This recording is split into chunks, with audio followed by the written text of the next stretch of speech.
Okay, welcome back. So now we're going to talk about ethnicity as a form of opportunity. This is kind of an interesting concept because we're going to be talking about ethnicity in a different sense, in sort of a commodity sense, as kind of as a import export, right? So, how do we look at how ethnicity is used? Right. So we talk about ethnic foods, right? What is ethnic foods? Um, if you go to like an Ethiopian restaurant or a Greek restaurant, or something like that, anytime that you have to put a descriptor in front of it, it says that this is ethnic food, right? Um, you can make the argument that Taco Bell is ethnic food. I mean, maybe. I mean, it's Mexican. I mean, it's maybe. I don't know. Taco Bell is Taco Bell, and I love Taco Bell. Don't get me wrong. I love me some tacos, but it's been changed and commodified and Americanized in such a way that does it still have that sort of ethnic identity because it's been so corporately changed. So, we can look at food. We sort of briefly talked about like the ethnic aisle. If you go to a supermarket and check out something like that. But where else do we see it? If we look at like Disney World and Epcot Center, where you've got sort of this very unique and interesting approach and celebratory approach to different cultures, right? And different types of food, right? You can go to the Epcot Center and get, and get German food that's like right next to, Kenyan food, right? I don't think they're right next to it. I've never been there before, but I've heard interesting and good things. Expensive. I heard it's very expensive. And that's another aspect, is like ethno-tourism. So we're getting to a point where part of what Americans like to do, we like to travel. We're getting to a point where, and this is a really interesting thing that we can kind of talk about real briefly, is American idealism. So the United States in general is culturally isolated in certain ways. We do have a lot of immigration that comes over here, and we incorporate a lot of things, but we don't go out, right? There's a lot of people out there that have never left the country. And I'll tell you what, I was talking to a Marine.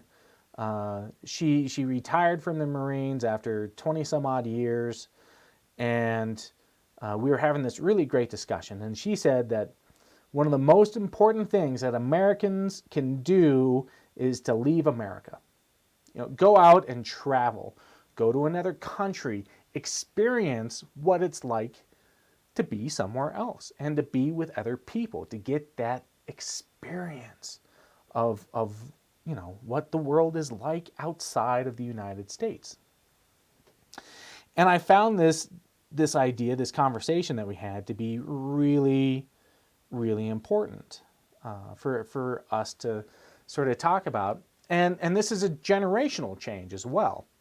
So if we go back, a couple of generations to, our parents and our grandparents, they did not travel as much, right, out of the country. And this is in due partially to accessibility, right, different values. If you're coming out of the Depression era, right, the likelihood of you having enough money to travel is pretty slim, right? So building up resources, working, buying a house, doing all that stuff became more important than traveling.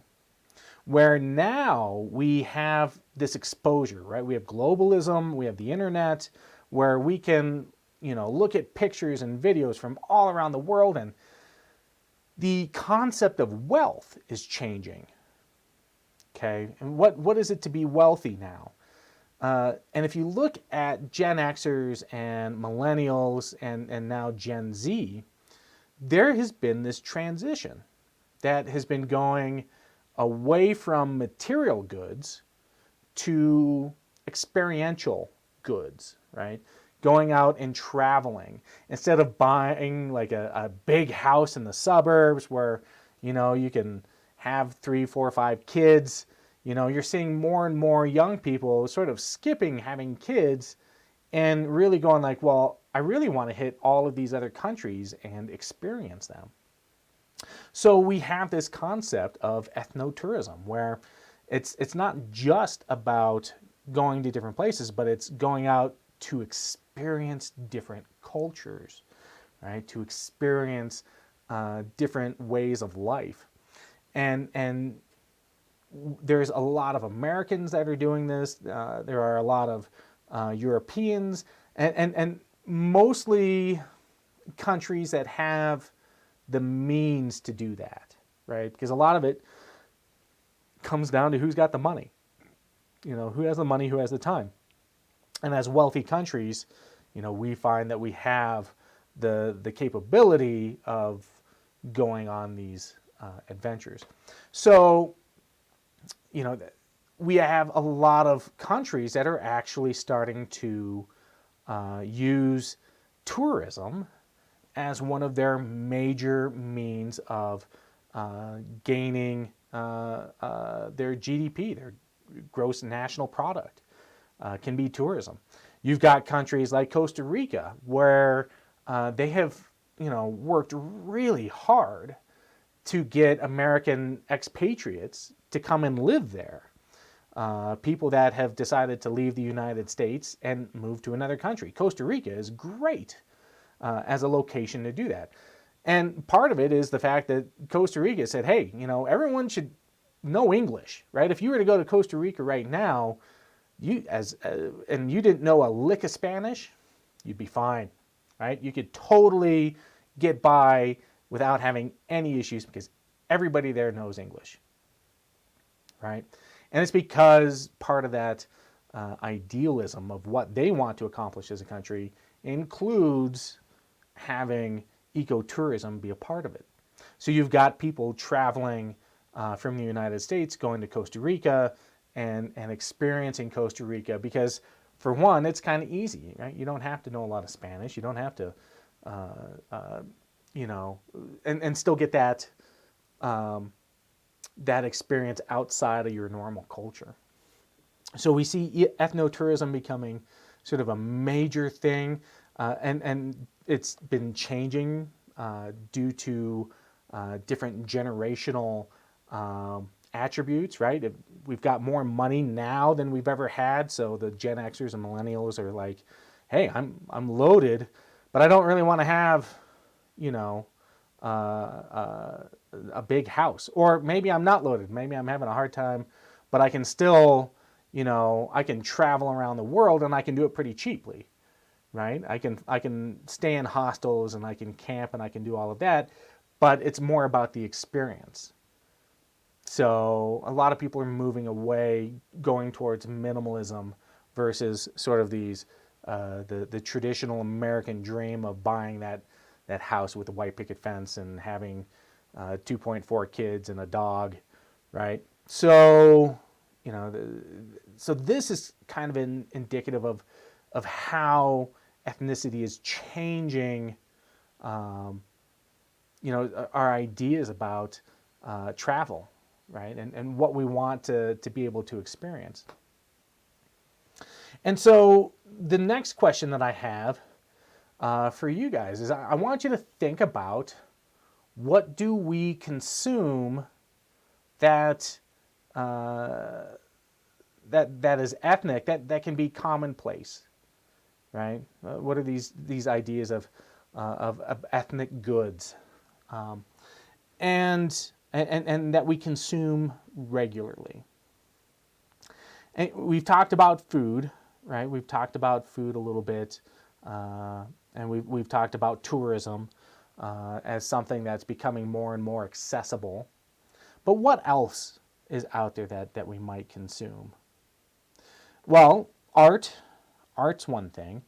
We're importing art from around the world, and that's having some very interesting effects on cultures as well. And we'll talk about that much later on in the semester when we talk about art and culture.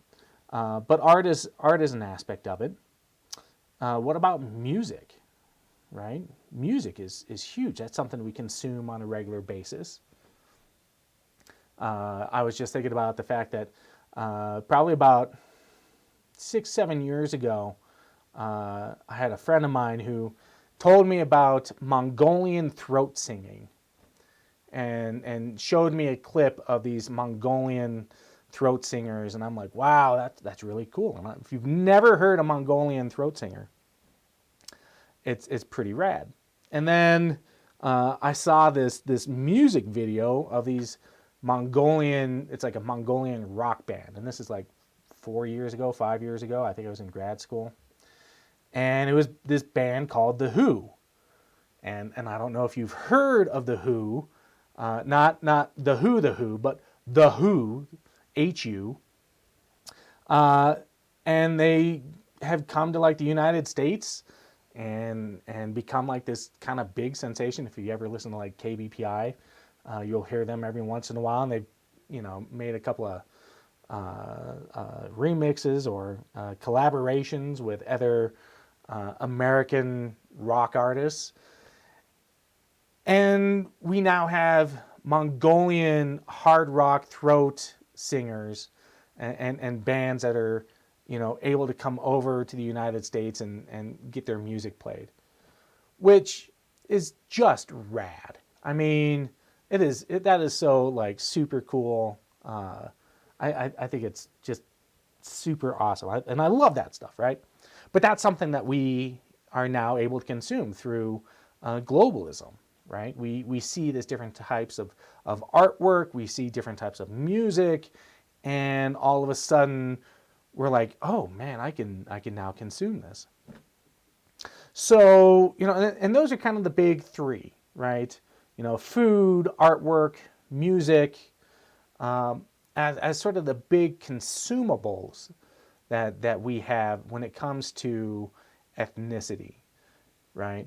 We don't usually pick up other cultural traits, and if we do, it's usually over a long period of time. So that's something that we can take into consideration. But what else? What else do you think might be a part of ethnicity that we experience on a regular basis, but might not take into account that isn't maybe those top three?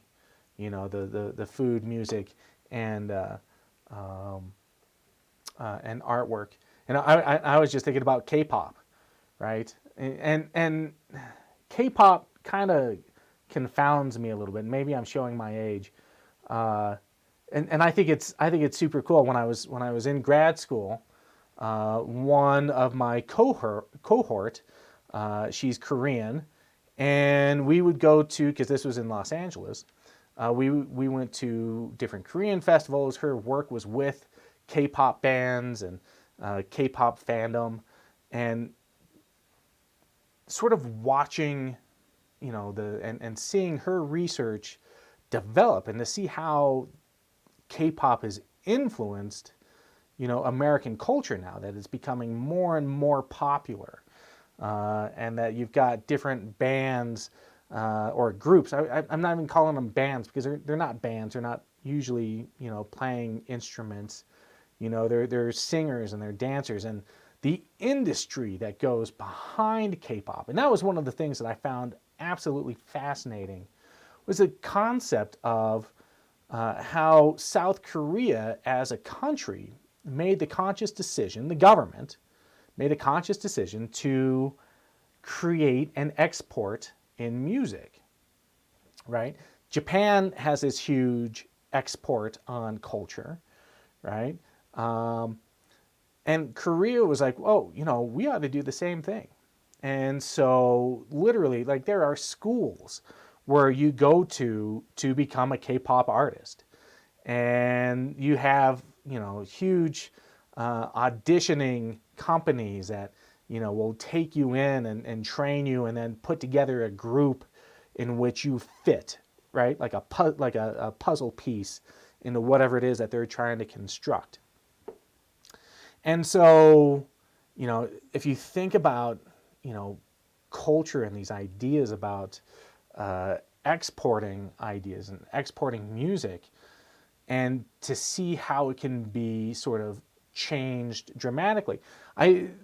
The comparison that I like to make is the controversial the Monkees, right? I don't know if you know who the Monkees are. The Monkees were this rock band back in the 60s, and they even had like a TV show, which I loved growing up. And I'm not that old, but it was on, like Channel 2 when I was a kid. And I would watch the Monkees, and I thought it was great. The controversy behind the Monkees was that they were constructed, right? A record company came together and said, hey, you guys are all very talented, and we'd like to create a band about you, and then we're going to kind of market you as well. We're going to create a TV show and do all this stuff, and it's going to be real funny, but it's, we're going to try and, turn you into like the commoditized Beatles. And there was sort of like a huge backlash against the Monkees. And it was because you had, this sort of ideal about how music should be created, and that it should come about organically. That, you and some friends would come together in your parents' garage and start a band, and then you'd get into a battle of the bands, or you'd you'd audition, and you'd go on tour, and it was a very organic type of thing. Like, you came together as a group, but you weren't put together by the record company. You weren't put together by the industry, the man, right? That, and so they had a whole lot of backlash because of this. And I think it's fascinating to see how, if we look at sort of American, especially when it comes to like rock and roll, versus what we're seeing today, where, we see, boy bands and, these groups that are constructed, because of their talent, but they're being put together, where musicians oftentimes don't write a lot of their own music. They have, a bunch of writers that actually write music and then try and get artists to do their music. And that always kind of blew my mind, coming from an era where I grew up listening to classic rock, Led Zeppelin and the Beatles, and Pink Floyd, and rock and roll, where you didn't see a lot of that. So, when we're looking at sort of how music is changing, how it's a commodity for sort of these ethnic ideas, I think it's fascinating to kind of look and compare how things have changed, and to compare different ideologies and how we've sort of adapted as a culture to accept these different ideas around music and entertainment. We're so used to seeing these mega bands that have been constructed by record companies, that sort of the organic creation of a band is not nearly as popular as it used to be. So yeah, as different ideas around opportunity, and how different countries, how different ideas, different cultures sort of produce them, I think is pretty fascinating to look at. So continuing on, so we come to another subject, assimilation versus multiculturalism. And in the United States, we have a very interesting balance when it comes to these two concepts. Assimilation essentially being that when you come to the United States, you assimilate to American culture, right? And this is approached in different ways in which, and even my own family history, right? If I go back to my mom's side of the family, who are Scandinavian, Swedish and Norwegian. And when they came over, when my great-grandparents came over, and they were very young when they did, their parents, for the most part, refused to speak Scandinavian, or not Scandinavian, but Swedish or Norwegian in the homes because they wanted the kids to learn English, right? They wanted the kids to speak English and understand English so that they could fit into American culture, right? And so you have this process of like assimilation, where culturally the things that you find important, you will sometimes step back from. And this happens a lot, right? And in some cases it happens organically, right? Just by living in the community that you're going to live in, you're going to, if you want to be successful, a lot of times you have to adapt to that language, or at least learn the language, right? Doesn't mean that you have to exclude your old language, your traditional language, but oftentimes you do have to learn the overriding language that you're going to be moving into. So, that can be a big part. But we also have this concept of like multiculturalism. And that's where we have, all different types of cultures having a continual presence and, sort of celebrating their own cultural identity within our communities. And we still see this kind of stuff, being practiced, even like having a St. Patrick's Day parade, right? Well, that's, we're talking about Irish culture. We're not talking about American culture. This is Irish. So, we're doing that.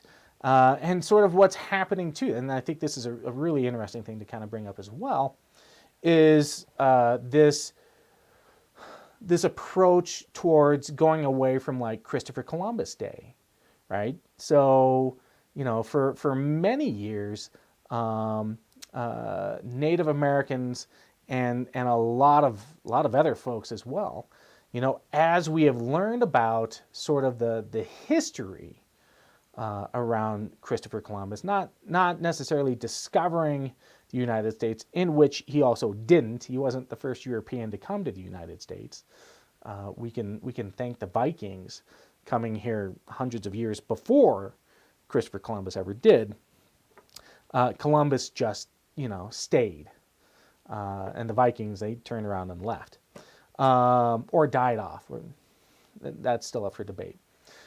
Anyway, so, but what Columbus brought over, as we have studied the history and spread that history too, a lot of times in cultures, and especially ours, we have a tendency, and this is true of any culture, we have a tendency to celebrate the good and forget the bad, right?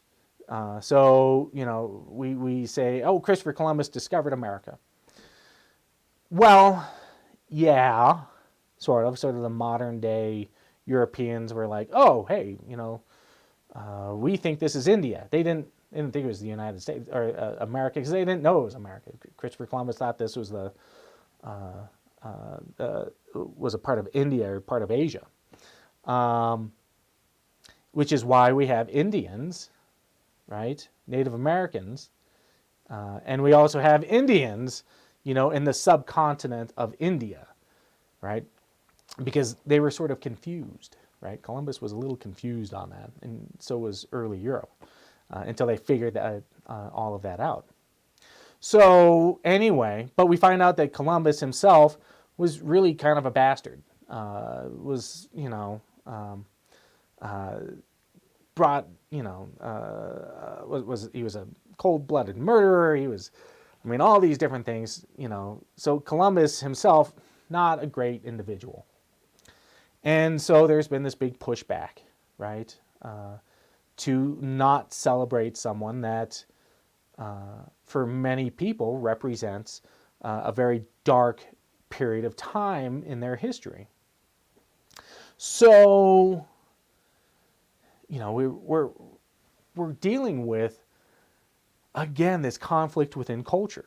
Whether or not we are looking at sort of these traditional values and ideas, and now they're also being contested by these new ideas and new information that's come about. Whether or not you agree with it, again, it's for the anthropologist, it's not necessarily to agree with one position or another position. It's to understand why those positions are there and to put them into context, right? Whether or not Columbus Day should still be there. And we can have this debate as well when it comes to like the Confederate statues, right? What do they represent to the people in the South, to the African American community, to the nation in general, right? We don't. I don't know if we have any Confederate statues in Colorado because the Confederacy wasn't here. We had other statues that were attacked and torn down, but how is Colorado's point of view on this, and does it have any clout when it comes to places like Kentucky and Mississippi that have a lot of these statues in place? Do our opinions count as much as the people that actually live there and have experienced that? Again, it comes down to these different ideas about sort of like national identity versus sort of and we're going to talk about this here in a few minutes, sort of the recognition that we don't have necessarily any connection to those statues unless you grew up there, right? Does your identity actually really connect to those statues? And I think it's a very interesting question to ask about cultural identity and about, sort of this American identity, right? I know that, I share an identity with people in New York, but I've never been to New York, right? I know we're all American because we all have some shared traits, but how close am I really to being a New Yorker versus someone from Colorado, right? So I think there's some really, really interesting questions to be asking when we're dealing with these subjects. When we're dealing with especially conflicts within our culture, to start asking those questions. And that's really what I want you to do, even if you don't become an anthropologist, and most of you won't. What I want you to take away as we're discussing this kind of stuff is, why? And that's dig deep into these questions. That's if we're talking about these statues, why are you so concerned about them, right? When maybe you've never seen them, right? You're like, hey, that statue shouldn't be torn down. Have you ever seen that statue, and has it ever had an impact on your life?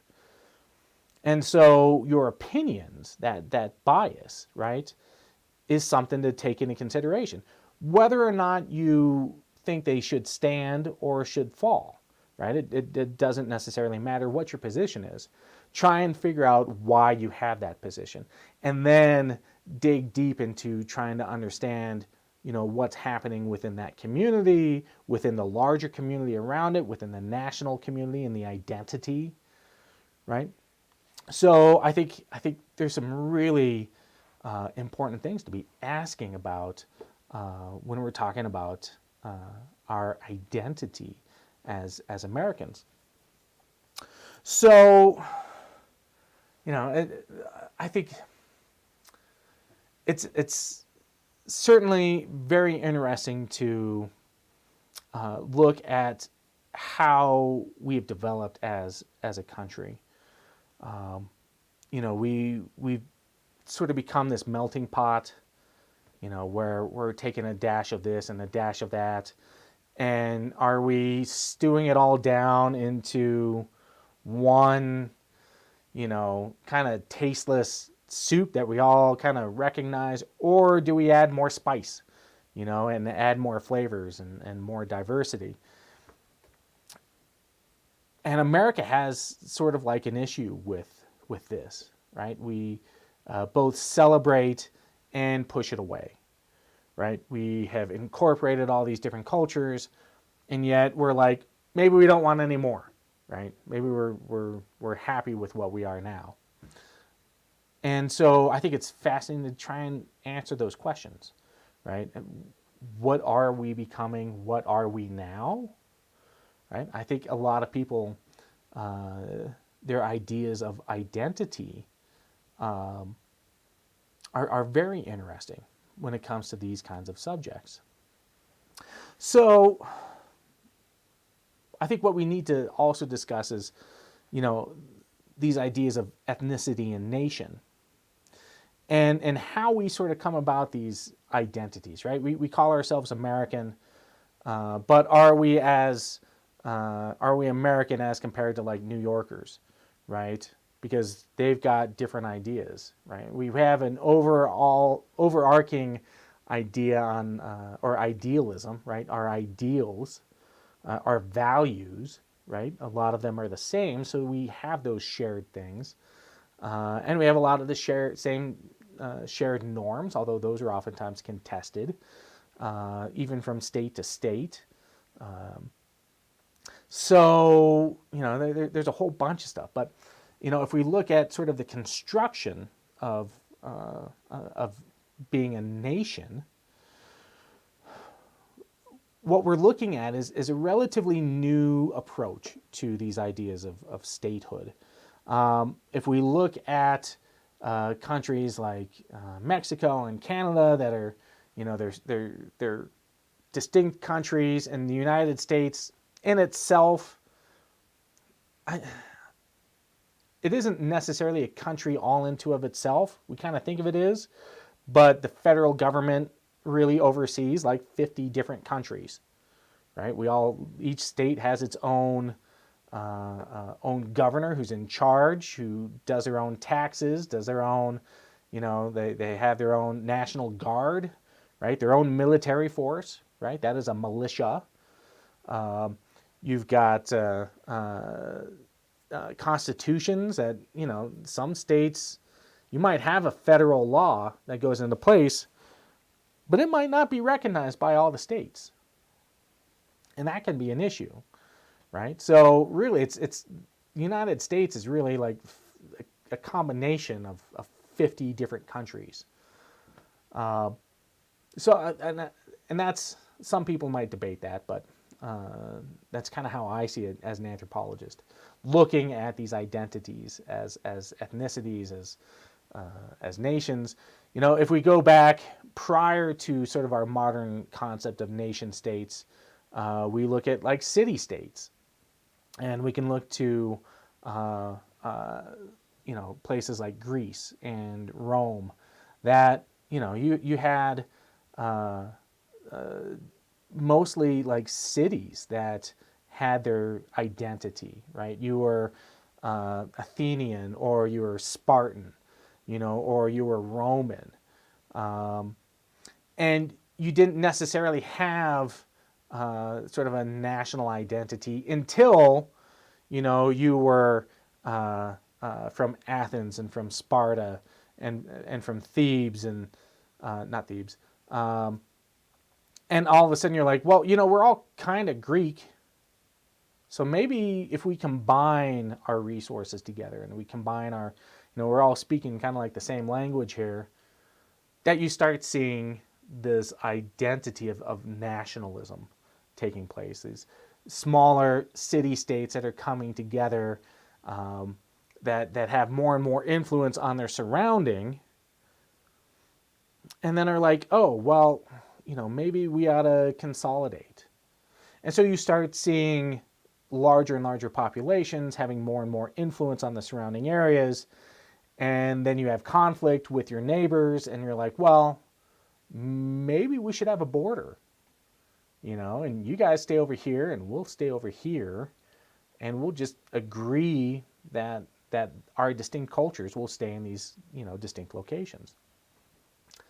So, we start seeing sort of the development of sort of the modern ideas of nationalism as populations start to grow in size.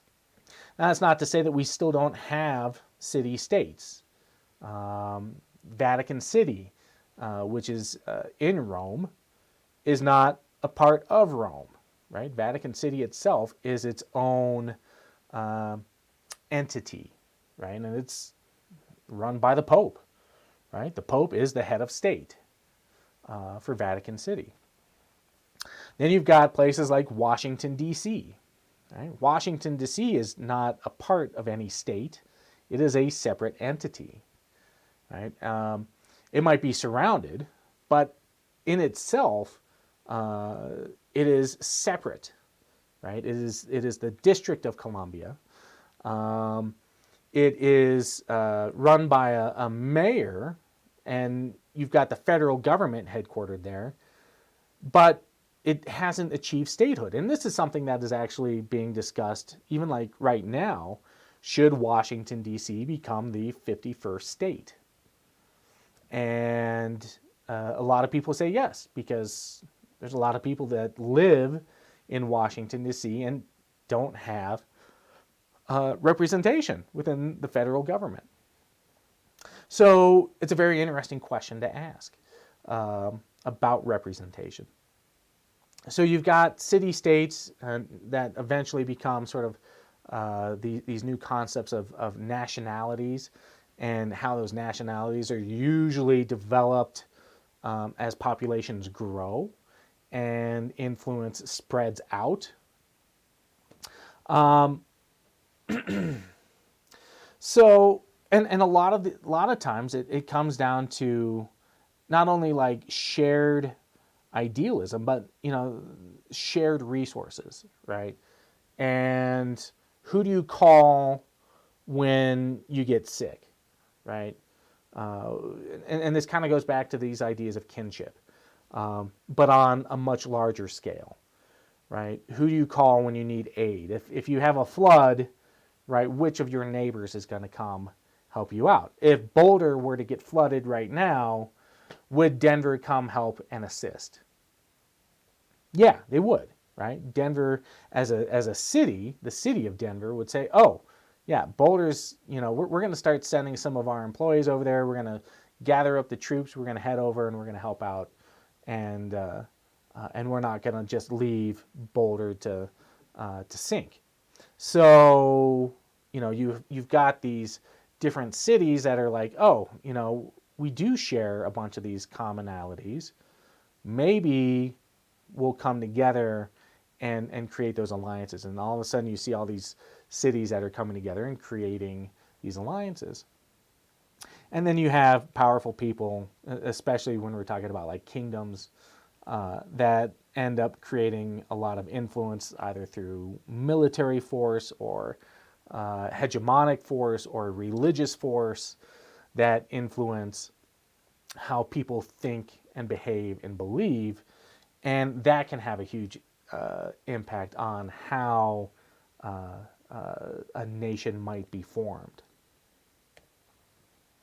So, and we've seen these ideas of how nations are formed, but it really hasn't been until like the last 200 years that the modern sort of identity of nations have really come into play. We've seen empires and we've seen other nations previous to this, but not to the extent that we have now. Not to the extent where nearly all lands covered belong to a nation state, right? The exception being Antarctica, right? Because nobody supposedly owns anything on Antarctica. it's an open place. But that's it. Everywhere else in the world is owned by somebody, right? Somebody lives there, and it is owned by them. So we have this concept where there isn't, sort of open space. There isn't, sort of anywhere new. There's no frontier, right? And so now we have these concepts of the modern day nation state. So the thing that we have to understand is nationality and ethnicity oftentimes are the foundation to these ideas of identity, right? If you look at Germany, if you look at France, if you look at various countries around the world, most of the time, that ethnicity, the people that live there form that country, right, and form the identity there. And this isn't always the case, and we'll be talking about that here in a second. But we also run into some different ideas about identity as well, and whether or not, we share all the same things. So, I've been talking about kind of the United States and about how, we're all American, but are we, like, how similar are we, right? Do we all share the same cultural history? And the answer is yes and no, okay? We share a perceived history, right? As an American, we say, well, the founding fathers did this. Well, most of us aren't going to be able to trace our lineage back to the founding fathers. But we have this concept, right? This shared history that they are the founding fathers of this nation. So even if we don't have a direct connection, even if our families came over well after the revolution, the American Revolution, right? Even if we don't have any direct connection, we have this shared idealism, shared perception of history.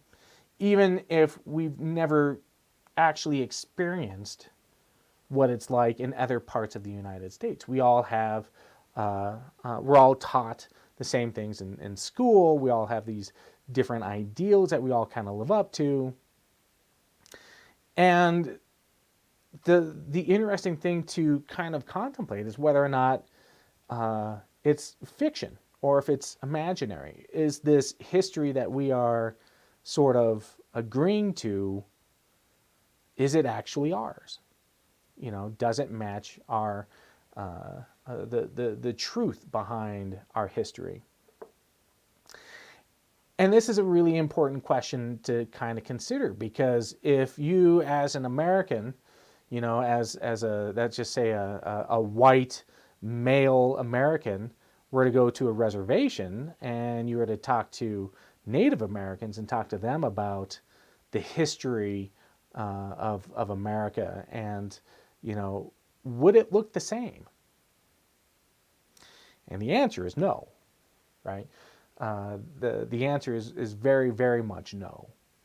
And it's because we have these different ideas on history and our places within that history, right? And our places within the ideology of that history and of that identity. And so when you're thinking about whatever subject that you're going to be studying, and you're trying to uncover the identity of that people, it's really important to kind of contemplate and ask questions about that identity and how much of it is actually shared, right? And how much of it is fabricated but claimed, right? Because as Americans, we recognize that, and this is especially true when it comes to white Americans. We recognize that slavery took place and that it was whites that did it, but we don't lay claim to it now, right? White Americans say, well, that wasn't me, right? I didn't have slaves, and, maybe my great-great-great-grandparents, they didn't have slaves. They, weren't even in this country at that time. So why do I need to take responsibility for it? Yet it's a part of that shared history, right? What do you claim? What do you not claim? So when you're looking and you're researching, and you're trying to figure out the identity of these communities, of this culture, these are some of the questions that you have to ask. What is the identity that you're looking for? And that's where ethnicity and these concepts are really important to understand. We've talked a lot about constructing identity, constructing culture. What do we have to do it, right? Language and norms and values and symbols and mental maps, and we talk about how all of these things sort of piece in, but we're really starting to now kind of dive into understanding identity and how complicated that can be. And it can be, obviously, that very, very complicated. So, this is more stuff that we've been talking about, when it comes to sort of the history and how we've been indoctrinated into this cultural identity, even though our actual histories might not, share the same experiences as other people around the country. We still have this shared history that is, not perhaps factual to our own experience, but is still a driving force for our identity. So, I think it's a very interesting thing to kind of conceptualize when it comes to individuality as individuals, how they fit into local communities, and how those local communities fit together in larger communities, and how their identity is connected to them. And then, again, even on a grander scale, going from, city to state, state to federal. And then even now we're sort of dealing with concepts of like world culture, right? And we have entities like the United Nations, which is a world identity, a world concept, a world nation in itself, in which you have all these different participants come in and engage in sort of the worldly issues that we are all experiencing, even if we're not actually experiencing it, right? Because we might never have to deal with the issues that are going on in another country, but it still might be important to us. So, yeah, there's a lot of things to consider when we're talking about, understanding nations, how to build them. If we look at sort of, again, going back to the history and looking at like how the world looks compared to what it looked like prior to World War I and World War II, very, very different. Very, very different. Sort of if we look at our modern day maps and where people live and how they identify themselves, even if we look at like the Middle East and Africa, all of Africa, and Eastern Europe and very large chunks of Asia and what used to be the Russian Empire, the USSR, and you can even go back to Southeast Asia, Vietnam and Korea, and all of these different places have been modified by colonial powers. So the French, the British, the Americans, the Germans, the Dutch, the Spanish, the Portuguese, all of these European states, who went out looking for power and looking for resources and setting up forts and sending militaries in and creating colonies and taking control. And they did this for hundreds of years. And then sort of at the conclusion of World War I and World War II, we see the entire world just shift drastically, where colonial power started leaving, right? They started leaving these countries, and their empires started shrinking drastically, morphing into different things. But we start seeing sort of like the military becoming the colonizing power. Like you could call the United States sort of a military colonial power, in which that we have military bases all around the world, and places that they really probably don't need to be anymore, like our base in Okinawa in Japan. There's no reason to have an American base there anymore. The Japanese are not going to revolt against American power because it's 2020, and that was a long time ago, right? So the fact that we still have a military base there and having that military influence in the area can be important, right? Because Japan is now also one of our closest allies, and especially with stuff that's going on with Korea, North Korea specifically, that can be kind of a big issue. But to have it in Japan itself is questionable. So, the United States has got this sort of military colonial expression after World War II. We weren't big on colonizing sort of as our modern day United States. Prior to that, colonizing took place, as we created the 50 states.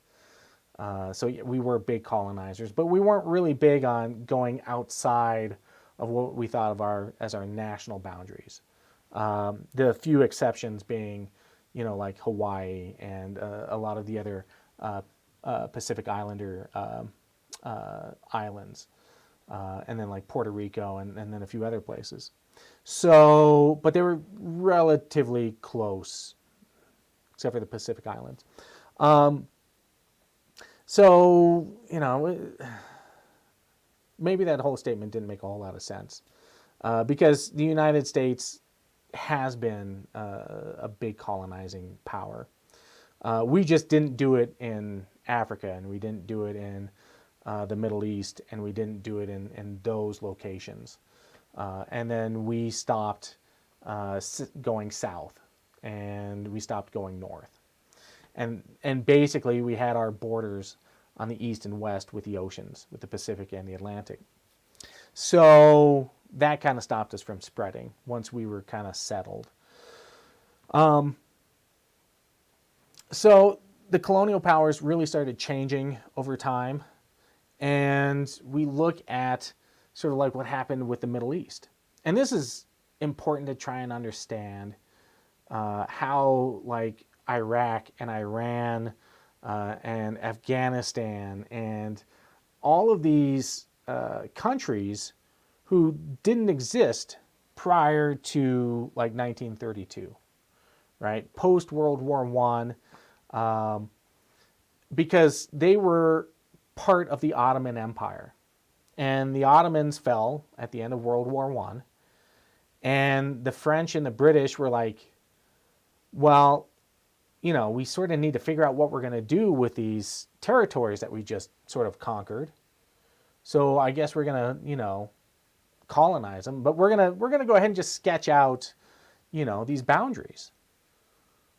And that's where we get sort of like the Kurds, right? The Kurds, who have lived in that area for a lot longer than, since 1932, had a traditional area that they called their own, but they were not incorporated into the discussion, that the Brits and the French were having when they were, divvying up all these territories. And so they didn't get their own territory. But those countries were decided by colonial powers.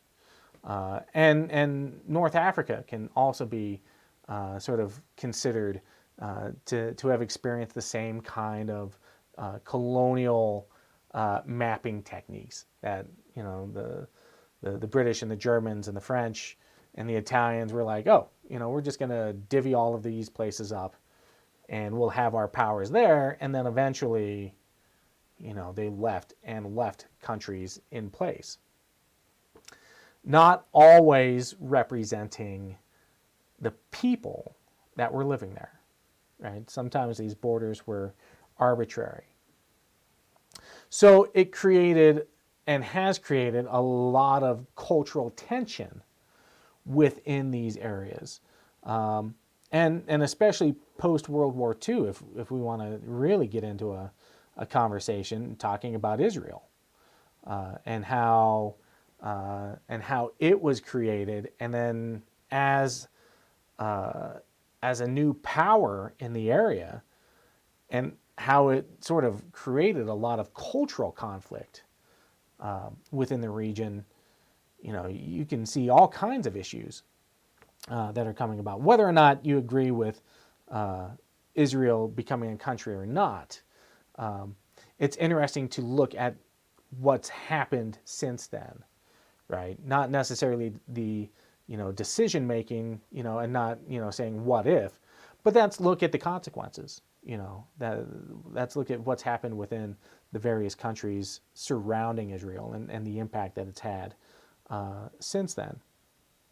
Again, not taking the moral questions, not asking whether or not they should have, asking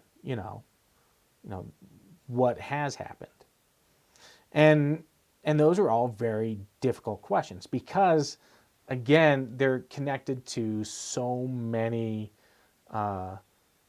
important things that have taken place, especially when we consider, what happened during World War II and to the Jewish population, which was absolutely devastating with the Holocaust. So, moral questions aside, again, looking at what happened and why, and try and put those pieces together.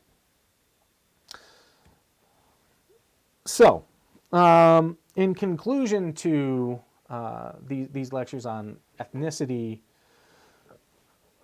we understand that a country and a culture, ethnicity, that the circumstances can be created and in different ways, for different reasons. There's colonial powers. There's whether or not they were given the opportunity to have their own lands, whether their land was taken away, and how sort of nation states are formed, right? How they can sometimes come together and through city states and through common ideas about having an alliance and shared resources. We can look at how communities are formed and how, borders can be created and then also destroyed. We also understand that ethnicity and culture are, in essence, exchangeable as far as terms are concerned, right? As anthropologists, we do ethnographic studies. We do ethnographic research because we're talking about cultural research. So, that's something that's acceptable. Exchanging the terms race and ethnicity are not, because they are two very distinct ideas, right? Ethnicity is about culture, race is talking about biology and the expression of those genes, right? We are one race, we are the human race, but also as anthropologists, we recognize the fact that, people put classifications on other people, So we have to try and understand why.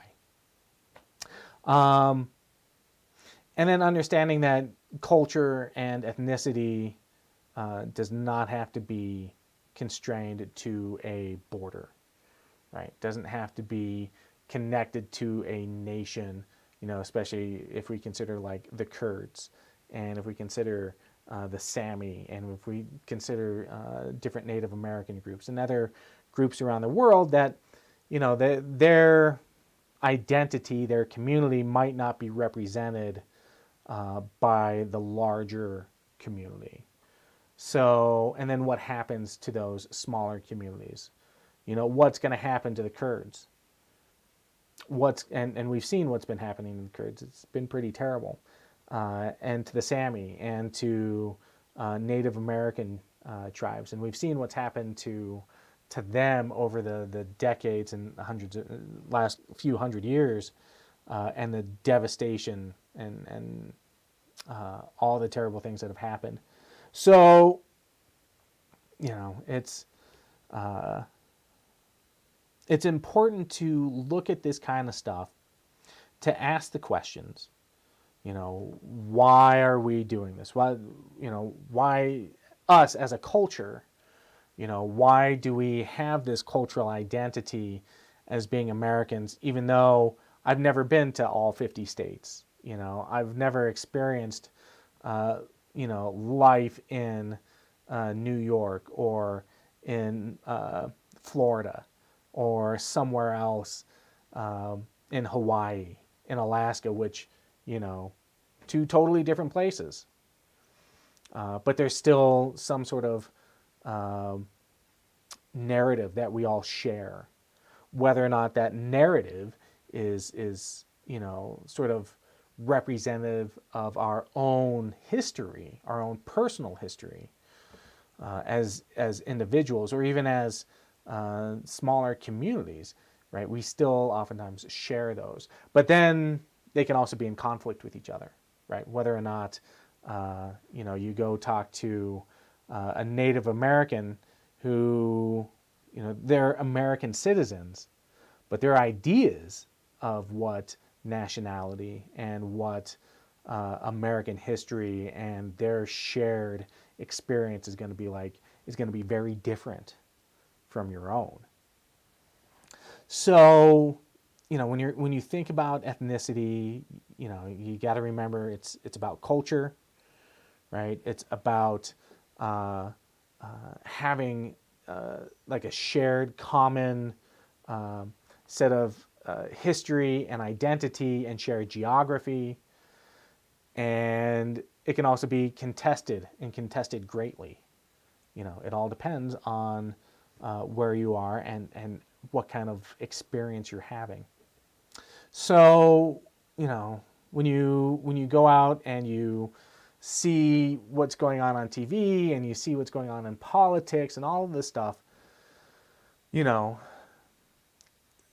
be as critical as you can when you're thinking about all of these subjects, right? And start asking deeper questions and start recognizing what people are telling you and all of that stuff, especially right now since we're in a political season.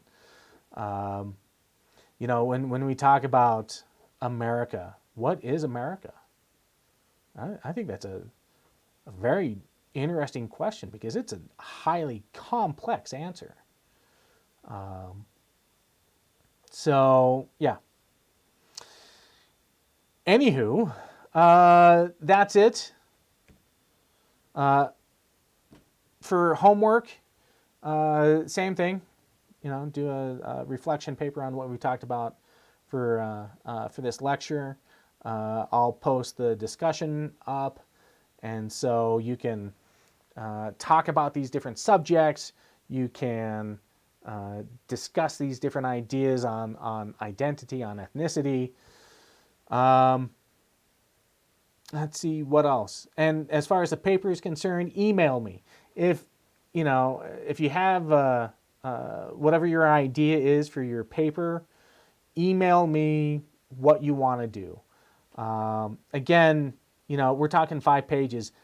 It doesn't have to be like super in depth, which is why I've only got you doing 2 interviews with 2 different people, right? And if you need to interview friends or family because that's part of what you're interested in, you know, go ahead and do that. It doesn't need to be, you know, super, you know, regimented. You know, this is to sort of get you to do an interesting research project, right? And to take these different lenses and how to apply them. And I would much rather you apply them to something you find interesting and have easy access to, right? So that you can actually say, okay, so I've got access to this information, you know, how do I apply it? So, you know, do that, do your interviews. If you have questions, reach out to me anytime. I will try and get back to you as quickly as I possibly can.